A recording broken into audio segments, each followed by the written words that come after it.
Hey, it's Laura. I'm back.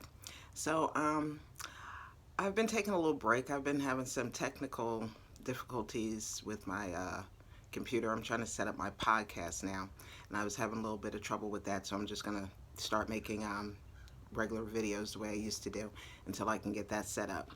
But in the last few days, I had been getting kind of frustrated and just reflecting over what's been taking place over the past year.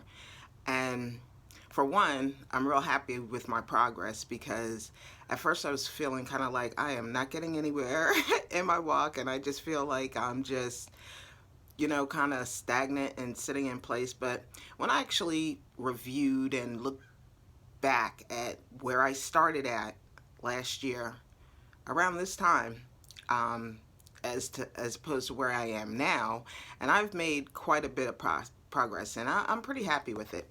And I guess what I've been reflecting on is just feeling bad about the people who are attacking me and the situations that are going on in the background, and just things really coming to light for me now, and seeing what's really going on, and who's really trying to do what.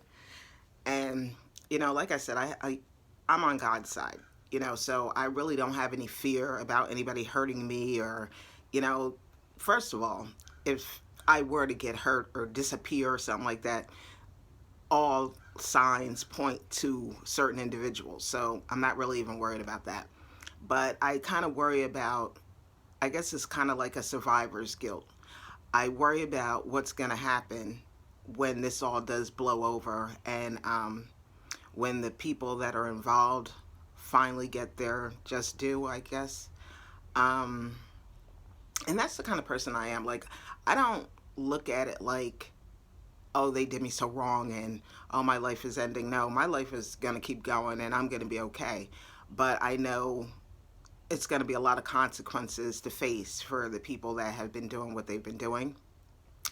And I guess I just kind of feel bad about that because for the whole time I have been praying for everybody. I've even given certain people, signs that the Holy Spirit has shown me to let them know that, what you're doing is going to come to light eventually, and to just, stop, because it doesn't take anything to stop. Like, most of the relationships we have, and when they don't work out, it's really just a lesson, and it's for us to learn that lesson and to do better the next time, and to make the best of it and keep moving. And unfortunately, a lot of people get stuck in the lesson, and a lot of people, instead of learning the lesson, moving on, and getting on to the next lesson, which that's life. It's a series of lessons. It's a series of right and wrong choices, and sometimes there is no right or wrong choice. It's just the best choice for you.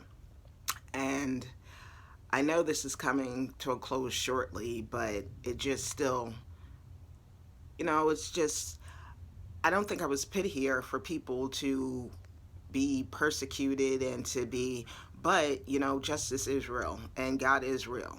And if you refuse to listen to the signs, He will show you one way or the other eventually. So, I just came on here to, if anybody's going through this type of spiritual warfare, or you're on your walk and you just find like obstacles just seem to keep appearing in your way, you just have to kind of fight through it, because even though it might be a lesson for the other person that's doing it to you, it's also a lesson for you too. Because, we have to remember, like Job in the Bible, and Job lost everything, absolutely everything, and he still never turned his back on God. And I would never turn my back on God. Like, no matter what happens, I've been in situations where I just thought there was no coming up out of. And I've always come up out of it. I've always felt like His hand has been over my life. And during this past year, when I really got closer to God and really into my spirituality, I realized that He's always been there. He's going to continue to be there, and He's always going to guide me and make me prevent the pitfalls, and and keep a hedge of protection around me, and I don't worry about it. But for the people who are against me, I just continue to pray for you guys, and I hope you have the most beneficial outcome. And I pray that you're not putting generational curses onto your family and onto your future generations to come. Everyone have a blessed day. Thank you.